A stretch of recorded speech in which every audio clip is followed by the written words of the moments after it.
County 911, what's the location and nature of your emergency? I would like to report a missing person. And how long have they been missing?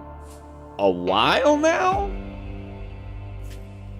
It wasn't that long ago that nearly every roller coaster pundit in America, well, they lost their minds over the new generation Vekoma thrill coasters that were being built as early as 2017 all over the globe. And we were told that it was truly just a matter of time until we would get those types of new extreme thrill rides here in the States. Well, fast forward several years later, and we've got none. If you guessed that one right, go ahead and give yourself a shiny check. Now, guys, less than 10% of the folks that watch the content on the channel are actually subscribed.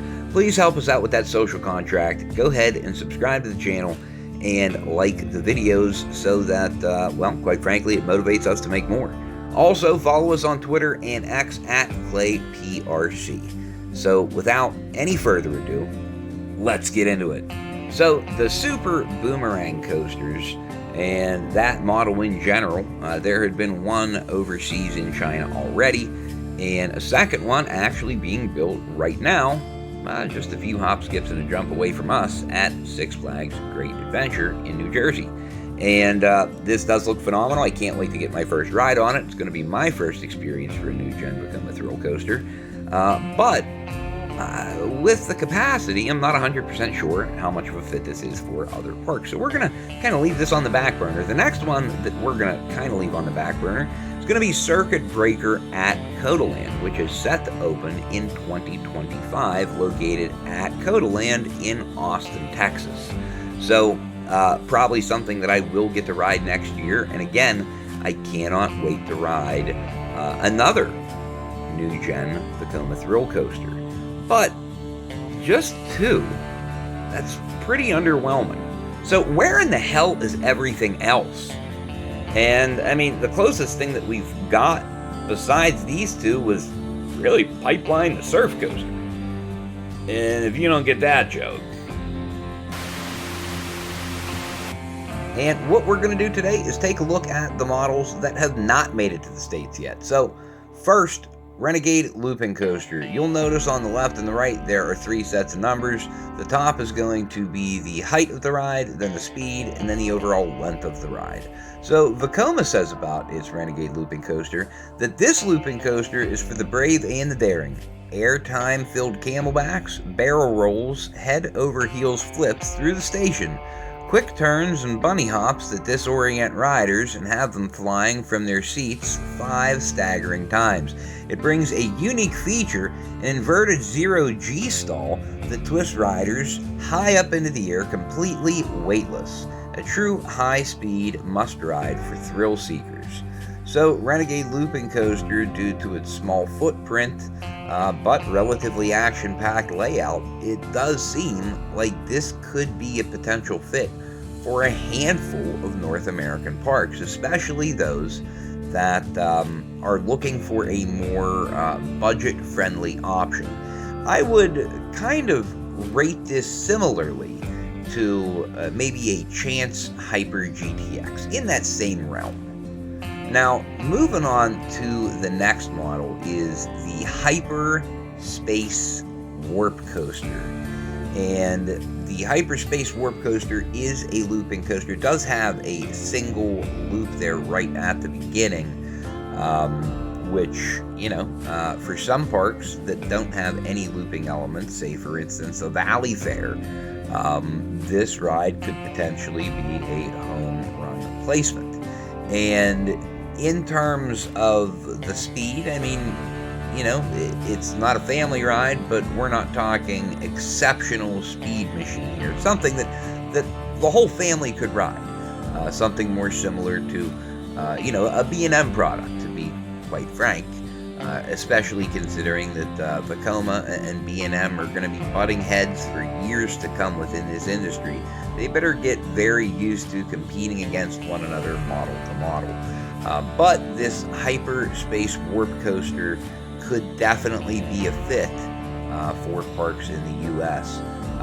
And another thought is, I'm sure it would be exceptionally easy to make it a true hypercoaster, go up from 175 feet to 200 feet, and take out, possibly take out one of those loops. And really, this would then be a pretty darn perfect ride for a King's Dominion type park. Now, moving on to the Space Warp Launch Coaster. Now, this one, it does take you just under 50 miles per hour in less than 3 seconds. That does seem to be about the time for the launches, regardless of what the top speed is for Vekoma.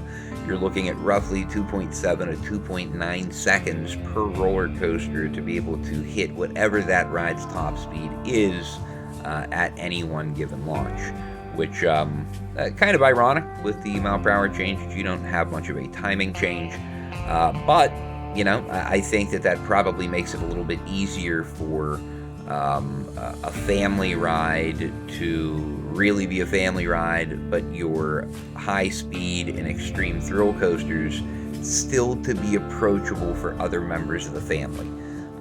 We're not talking about a Project 305 situation where, you know, 1/10 of the general public actually loves and rides the ride without being petrified of it.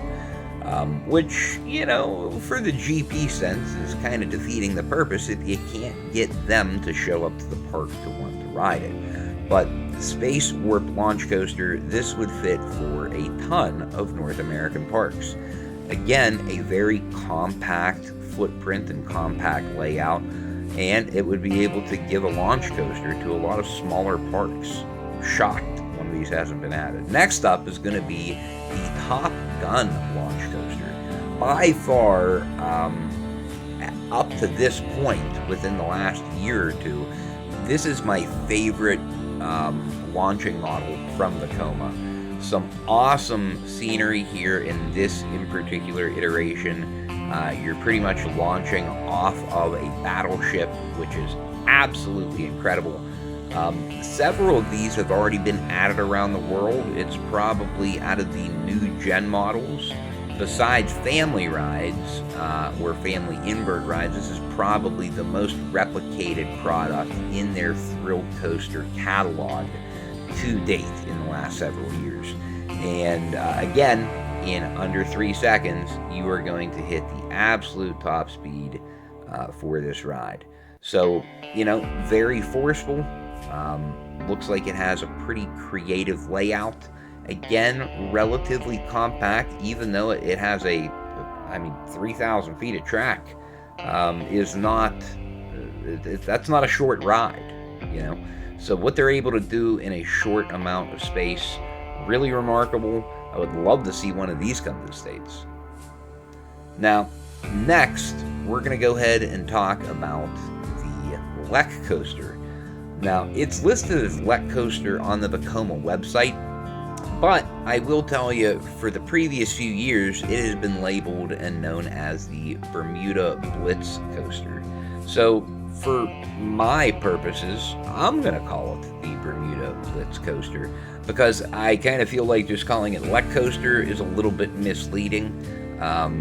So, the Bermuda Blitz / Lek Coaster, this debuted in 2017, and this caught everyone off guard, to be perfectly honest. This was a little powerhouse, and I personally knew that it was time to take this ride seriously in the worldwide coaster community whenever a few popular YouTubers had compared it to and given it the edge and nod over the Phantom's Revenge, which, if you are a fan of this channel, you know that Kennywood is my home park and has been for many years.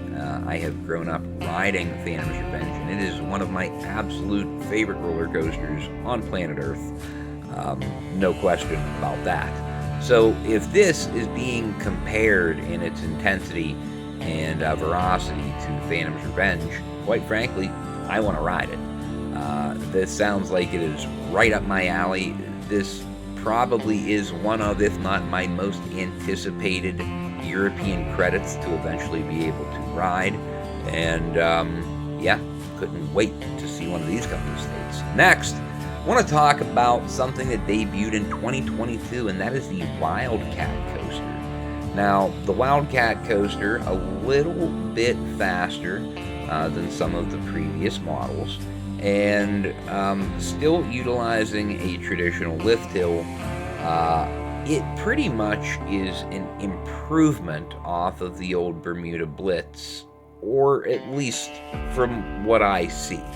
And they are a slightly different ride experience from all reviews that I have watched on both coasters, but still a lot of similarities in feel, just due to the trains and the track and the elements all having similar roots in their origin story, if you will.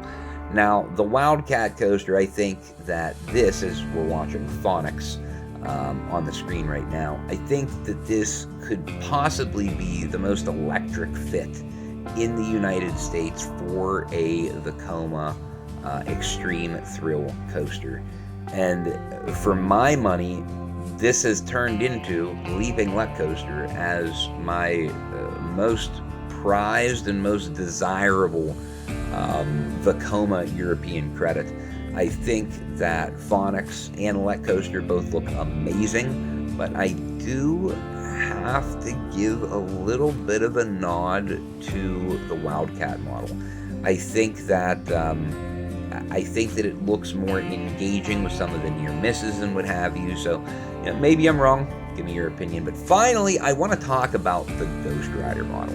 Now, this is one that has not been built yet, but it is the tallest and the fastest that, you know, they have available right now, or at least as far as the website lists. Now, I'm sure that you could contract Vekoma to do some type of custom layout, of course, but as far as what they're looking to sell you, you'll notice on the screen here, because we don't have anything from Vekoma themselves because one has not been built, this is a design by Macon Costa via No Limits 2, and I was able to procure this footage through No Limits 2, and I gotta tell you, I think he did an amazing job. This appears to be maybe the best combination of the Top Gun launch coaster, Let Coaster, and the Wildcat Coaster. To me, this looks like the Vekoma product to buy, and that makes me want it here in America that much more. Now, guys, please, if you enjoy content like this, don't forget to subscribe to the channel. It makes a huge difference for us. We're on our way to 1,000 subscribers, or at least we hope we are, and you guys can be a big part of that. Now, if you have ridden any of these coasters overseas, please leave a comment below. Tell me what you think of those rides. Tell me which parks in America you think that they could best be placed in to have the biggest impact. And, you know, most importantly, what rides are you looking forward to trying to get onto for the first time? All of my European friends, please stand strong and proud. Let me know below. What am I missing? What do you know that I don't? And while we're at it, in the comments, as you're giving me your suggestions and giving me your reviews of what you've ridden, let me know, what do you think the reason is that Vekoma hasn't been able to build more extreme thrill coasters in America? There has to be a handful of reasons, and I think I may know a few. But if you held a can of Febreze to my head and told me to guess or I was getting it, I would probably have to suggest that not only is the cost of materials and cost of labor went up, but at the same time, Vekoma is one of those manufacturers that manufactures their track and their trains overseas, which means that we have some huge shipping and bill of lading costs. I mean, for goodness sakes, guys, it costs, you know, like $10 or $12 to ship a pair of pants through Amazon if they're not a partner with Prime. Just imagine how much it costs to ship that roller coaster track from freaking Holland. So, yeah, that probably has something to do with it.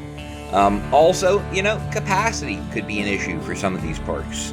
These don't exactly have the greatest capacity. But, yeah, let me know below if you have a take or you have an opinion. But I think that's going to do it for me today.